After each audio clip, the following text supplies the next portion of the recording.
ऊपर ऊपर से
भाई मैं भी कुछ कहना चाहता हूँ।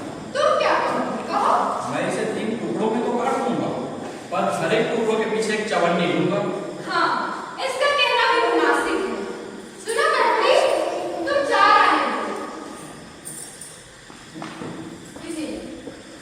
गली, तुम भी जा रहे हो? लीजिए माई, ये गली तो हाँ माई, तुम भी जा रहे हो? जाना से क्या होगा माई? अरे तुम्हारे बेटे की कटाई तो हो गई ना। एक माई से मत करवाइए।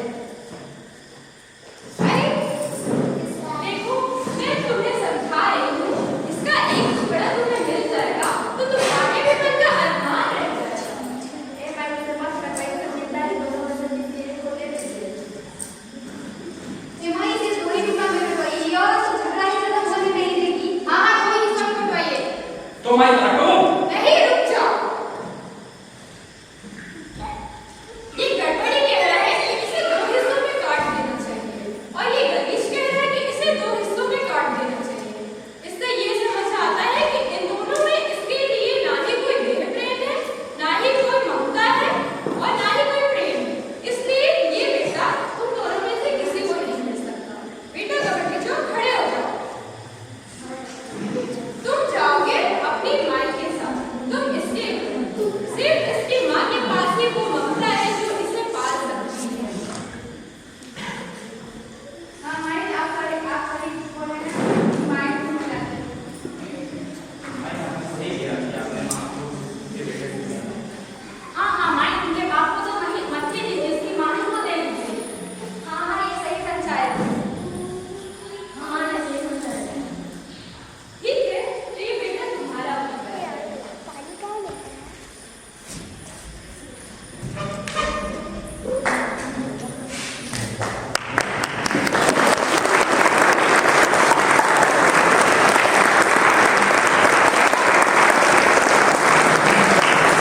आप सभी का बहुत बहुत धन्यवाद। आप सभी अपना बहुमूल्य समय देकर यहाँ पधारे। हम यदि जशपुर जिले को देखते हैं तो ऐसा समझ में आता है कि थिएटर, नाटक या कला के प्रति ज़्यादा लोगों का रुझान नहीं है, जिसमें कि हमारे छत्तीसगढ़िया क्लाउड एसोसियो कल्चरल ऑर्गेनाइजेशन के द्वारा एक छोटी सी पहल की गई और 30 दिनों से यहाँ थिएटर का, ड्रामा का प्रैक्टिस कराया जा रहा है, जो कि आज आप सभी के समक्ष हम प्रस्तुत किए। आप सभी का बहुत बहुत धन्यवाद। अब मैं रूपा को बुलाना चाहूंगा जो सारे किरदारों का परिचय कराएंगे। साक्षी जो कि किरदार निभा रही थी, निर्मला सिंह जो गड़बड़ी का किरदार निभा रही थी, नीलू प्रधान जो कि गवर्नर का किरदार निभा रही थी, हिमांशु जो कि दर्शक का किरदार निभा रहा था और ललिता बाई जो कि दर्शक का किरदार निभा रही थी, नैन्सी जो कि दर्शक का किरदार निभा रही थी, आंचल जो कि दर्शक का किरदार निभा रही थी, अविनाश वो भी दर्शक का किरदार निभा रहे थे, आकाश जो कि जल्लाद का किरदार निभा रहा था, मैं स्वाति बाई, मैं गलीज का किरदार निभा रही थी।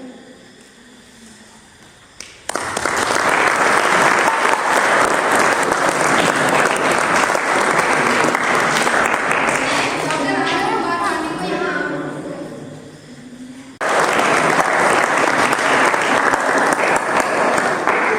आप सभी का धन्यवाद करता हूँ कि आप इतने सारे लोग आ गए हैं। देखिए मुझे लगा कि मतलब मैंने बस केवल रुक जाइए, थोड़ा शांत हो जाइए। केवल 50 कुर्सियाँ बुलवाई थी और ये थोड़ी सी कुर्सियाँ बुलवाई थी। मैंने उम्मीद नहीं की थी कि इतने लोग आएंगे, लेकिन ये आज बहुत अच्छा दिन है और बहुत अच्छा समय है कि आप जैसे सभी दर्शक आए और ये बच्चों ने जो 1 महीने मेहनत की थी वो आपने देखा। तो ठीक है, मैं अब सर को आमंत्रित करता हूँ कि सर 2 शब्द कहें। सर मैं आनंद भाई को बहुत सारी बधाइयाँ देता हूँ और इन बच्चों को ढेर सारा प्यार देता हूँ। इन्होंने एक शानदार प्रस्तुति यहाँ पे आप सबके सामने की है। आनंद भाई हमारे पुराने मित्र हैं और जशपुर में नाटक को लेके बच्चों के भीतर, आप सबके भीतर एक कौतूहल पैदा किए और इस शांत शहर में एक कंकड़ जी में काम किए हैं। मुझे पूरी उम्मीद है कि इस कंकड़ से यहाँ के शांत वातावरण में प्रकार का हलचल होगा और ये हलचल यहाँ पर एक तरंग के रूप में आगे बढ़ते हुए जशपुर को कला के क्षेत्र में भी एक स्थान दिलाएगा। मैं इन सारे बच्चों को बहुत सारी बधाइयाँ देना चाहता हूँ। ये बच्चे बहुत ही कम समय में, 1 महीने का समय थिएटर के लिए बहुत कम होता है और ये बच्चे पहली बार प्रस्तुति दे रहे थे। मैं आश्चर्यचकित था। एक दिन मैं आया भी था रिहर्सल देखने, तब और आज जब ये लोग परफॉर्म कर रहे हैं, जमीन आसमान का अंतर है और निश्चित रूप से एक शुरुआत है, आगे एक लंबी यात्रा है। और इस तरीके के कला के क्षेत्र में अगर बच्चे इस छोटी सी उम्र में जुड़ते हैं, आने वाले दिनों में से इन्हीं के बीच से कोई एक बच्चा आगे चलकर इस पूरे जशपुर का, इस पूरे अंचल का, इस सरगुजा रेंज का और छत्तीसगढ़ का नाम पूरे देश में कर सकता है।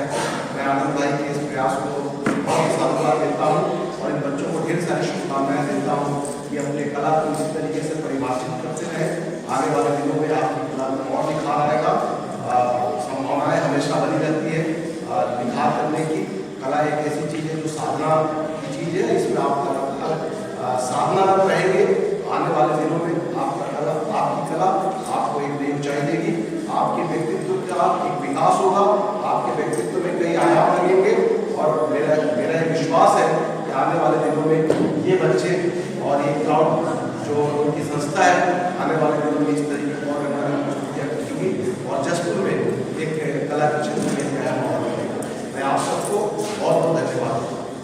संगीत नाटक अकेडमी के सहयोग से हुआ था और जिला प्रशासन का भी बहुत सहयोग मिला है इसमें, एसपी साहब का भी बहुत सहयोग मिला है। ये भवन लगभग 1 महीने के लिए कराया गया था, आज ही इसमें तो जिला प्रशासन का बहुत सहयोग मिला है, तो जिला प्रशासन का बहुत बहुत धन्यवाद। संगीत नाटक अकेडमी की ओर से सहयोग मिला है, संगीत नाटक अकेडमी के तमाम अधिकारियों का हम धन्यवाद करते हैं और एसपी साहब का हम हृदय से धन्यवाद करते हैं कि सर ने अपने व्यस्ततम समय में से थोड़ा सा समय हमारे लिए निकाला। आप सभी मैंने और लोगों बच्चों ने भी उम्मीद नहीं थी कि इतने लोग आ जाएंगे, तो आप सभी दर्शकों का हम हार्दिक धन्यवाद करते हैं, आभार करते हैं और इन बच्चों के पेरेंट्स का विशेषकर और इन बच्चों का भी हम धन्यवाद करते हैं कि इन बच्चों के अंदर जो जिज्ञासा है कुछ करने की, एक ललक है, एक जोश है करने का, तो वो एक प्लेटफॉर्म इनको मिल रहा है, तो हम इन बच्चों का भी धन्यवाद करते हैं। साथ ही मैं एक बात और कहना चाहता हूँ कि आने वाले कुछ महीनों के अंदर हम 3 या 5 दिनों का एक थिएटर फेस्टिवल करेंगे।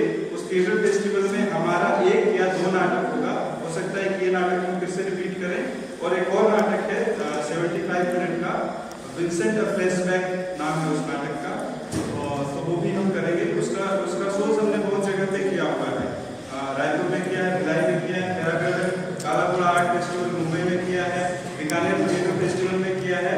तो वो 5 दिवसीय या 3 दिवसीय जो थिएटर फेस्टिवल होगा उसमें हमारे 2 नाटक होंगे।